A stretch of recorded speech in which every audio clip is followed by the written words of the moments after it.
ನಾವೆಲ್ಲ ಹೆಂಗೆ ಅಂದರೆ ಸರ್, ನಮ್ಮ ತಂದೆಯವರು ಓದಿಸ್ಬೇಕಾದ್ರೆ ನಾನು PUC ಫೇಲ್ ಆದೆ. ನೆಕ್ಸ್ಟ್ ಓದೋ ಅಂತ ನಮ್ಮ ತಂದೆಯವರು ಓದ್ಸೋಕ್ಕಾಗಲಿಲ್ಲ. ಸೊ ನಾನು 5 ವರ್ಷ ಏನು ಓದಿದೆ ಅಂತಂದರೆ, ತೋಟಕ್ಕೆ ಹೋಗಿ ಫಾರ್ಮರಾಗಿ ಓದಿದೆ.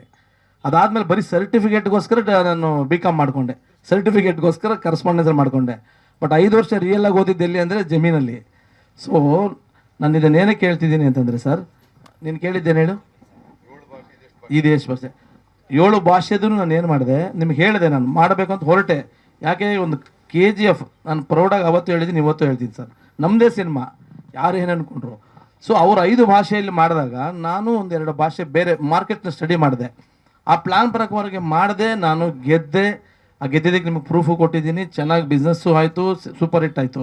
ಈಗ ನಂಗೆ ರೂಟ್ ಗೊತ್ತಾಗಿದೆ. ಸಣ್ಣ ಪುಟ್ಟ ನಾನು ಮಿಸ್ಟೇಕ್ಸ್ ಮಾಡ್ಕೊಂಡೋದು ತಿದ್ಕೊಳ್ಳೋದು ಗೊತ್ತಾಗಿದೆ. ಇದು 100 ಕೋಟಿ ಸಿನಿಮಾನೋ ಅಥವಾ ಒಂದು 20 ಕೋಟಿ ಸಿನಿಮಾ ಅಂತಲ್ಲ.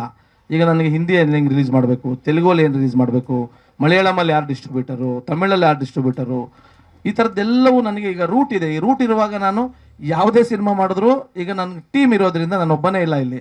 ಹಿಂದಿಯಲ್ಲಿ ನನ್ನ ಪಾರ್ಟ್ನರ್ ಆಗಿ ಆನಂದ್ ಪಂಡಿತ್ ಅವರು ಇದ್ದಾರೆ, ತೆಲುಗಲ್ಲಿ ಒಬ್ರು ಇದ್ದಾರೆ, ತಮಿಳಲ್ಲಿ ಒಬ್ರು ಇದ್ದಾರೆ, ಮಲಯಾಳಮಲ್ಲಿ ಒಬ್ರು ಇದ್ದಾರೆ. ಈಗ ನಾನು ಒಂದು ಸಿನಿಮಾ ಮಾಡಿದ್ರೆ ಎಲ್ಲರಿಗೂ ಕೊಡ್ತೀನಿ.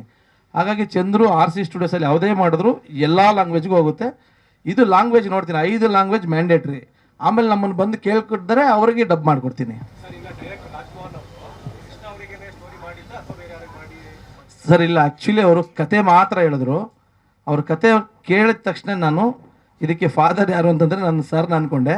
ಇಲ್ಲ, ಸರ್ನ ಡೇಟ್ ತೊಗೊಂಡು ಬಂದರೆ ನೀನು ಮಾತಾಡಿದ್ರೆ ಇದನ್ನು ನಾವು ಇನ್ನೂ ಬೇರೆ ಲೆವೆಲ್ಗೆ ಆಗುತ್ತೆ, ಪ್ಯಾನ್ ಇಂಡಿಯಾ ಮಾಡ್ತೀನಿ. ಇಲ್ಲ ಅಂದರೆ ಅವ್ರು ಒಂದು ಹೇಳಿದ್ರು, ಅದೇ ಆದರೆ ಒಂದು ಕನ್ನಡ ಸಿನಿಮಾ ಮಾಡಿದ್ರೆ, ನಮ್ಮ ಕನ್ನಡದಲ್ಲಿ ಮಾತ್ರ ಇಷ್ಟಕ್ಕೆ ಮಾಡೋಣ, ಇದು ಮಾಡಿದ್ರೆ ನಾನು ಎಷ್ಟು ಬೇಕಾದರೂ ಇದನ್ನು ಖರ್ಚು ಮಾಡಿ ಒಂದು ಇಂಡಿಯಾ ಲೆವೆಲಲ್ಲಿ ಮಾಡೋಣ ಇದನ್ನು ಬೇಕಾದರೆ ಅಂತ ಹೇಳಿದೆ. ಸಾರು ಇವ್ರು ಹೋಗಿ ಹೇಳಿದ್ರು, ಕತೆ ಸಾರ್ಗೆ ಇಷ್ಟ ಆಯಿತು, ನನಗೂ ಸ್ವಲ್ಪ ಖುಷಿ ಆಯಿತು. ಸಾರ್ಗೆ ಹೋಗಿ ಮೀಟ್ ಮಾಡಿದೆ.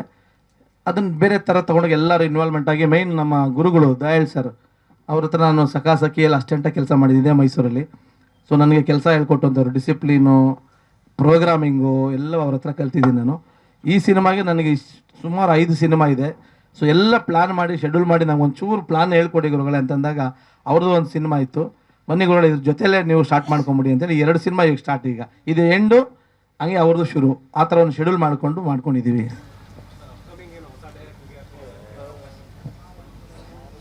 ಸರ್ ಈಗ ನಾನು ಏನು ಮಾಡಿದ್ದೀನಿ ಇದು ಫಿನಿಶ್ ಆಗಬೇಕೀಗ. ಈ 2025 ಡಿಸೆಂಬರ್ ನನ್ನ ಟಾರ್ಗೆಟು. ನಾನು ಟಾರ್ಗೆಟ್ ಹಾಕ್ಕೊಂಡಿದ್ದೀನಿ, ಇಷ್ಟರೊಳಗಡೆ ಈ 5 ಸಿನಿಮಾ ಮಾಡಬೇಕು. ಅದರೊಳಗಡೆ ನಂದೊಂದು ತುಂಬ ದೊಡ್ಡ ವೆಂಚರ್ ಒಂದು ನಡೀತಾ ಇದೆ. ಸೊ ಇವೆಲ್ಲ ಇದಾದ ಮೇಲೆ ಕತೆಗಳು ಕೇಳ್ತೀನಿ, ಕತೆಗಳಾದಮೇಲೆ ಮಾಡ್ತೀನಿ. ಆಮೇಲೆ ನಮ್ಮ ಸಾರ್ ಒಂದು ಅದ್ಭುತವಾದ ಒಂದು ಸಿನಿಮಾ ಹೇಳಿದ್ದಾರೆ. ಸೊ ಗೊತ್ತಿಲ್ಲ ನನಗೆ, ಇತ್ತೀಚೆಗೆ ಒಳ್ಳೊಳ್ಳೆ ಕತೆಗಳು ಬರ್ತಿದೆ. ಅದರಲ್ಲೂ ಕತೆ ನೋಡಿದೆ, ಮತ್ತು ಸರ್ ಹೇಳಿದ ತಕ್ಷಣ ಈ ಥರ ಒಬ್ಬ ಲೆಜೆಂಡರಿ ಡೈರೆಕ್ಟರು, ಒಬ್ಬ ಲೆಜೆಂಡರಿ ಆ್ಯಕ್ಟರು. ಸೊ ನಾನೊಂದು ನಮ್ಮ ಪ್ರೊಡಕ್ಷನ್ ಸಿನಿಮಾ ಮಾಡ್ತೀನಿ ಅಂದಾಗ ನನಗೆ ಅದಕ್ಕಿಂತ ಒಂದು ಎನ್ಕರೇಜ್ಮೆಂಟು ಇಲ್ಲ ಅಂತ ಅನ್ನಿಸ್ತು. ಖಂಡಿತ ಸರ್ ಅಂತ ಹೇಳಿದ್ದೀನಿ. ಸೊ ಈಗ ನನ್ನ ಬ್ಯಾನರ್ಲ 7 ಸಿನಿಮಾ ಇದೆ. ಇದನ್ನು ಹಂತವಾಗಿ ಶೂಟಿಂಗ್ ಮಾಡಬೇಕು. ಜೊತೆಗೆ ನಾನು ಒಂದು ಡೈರೆಕ್ಷನ್ ಮಾಡಬೇಕು. ಎಲ್ಲರೂ ಕಬ್ಜಾ 2 ಯಾವಾಗ ಅಂತಾರೆ. ಸೊ POK ಮಾಡಬೇಕು, ಅದಕ್ಕೆ ರೆಡಿ ಆಗಿದ್ದೀನಿ. ಹೇಳ್ತೀನಿ ಒಂದೊಂದಾಗೆ ಸರ್. ಇನ್ನೂ 35 ದಿನ ಗುರುಗಳೇ, 35 ದಿನ ಈ ಶೆಡ್ಯೂಲ್ ಹಾಕಿರೋದು. ಇದಾದ ಮೇಲೂ ಇನ್ನೂ ಶೆಡ್ಯೂಲ್ ಇದೆ, ವಾರಣಾಸಿ ಅದೆಲ್ಲ. ಈ ಶೆಡ್ಯೂಲಲ್ಲಿ 35 ಡೇಸ್ ಏನೋ ಮಾಡಿದ್ದಾರೆ ಸರ್.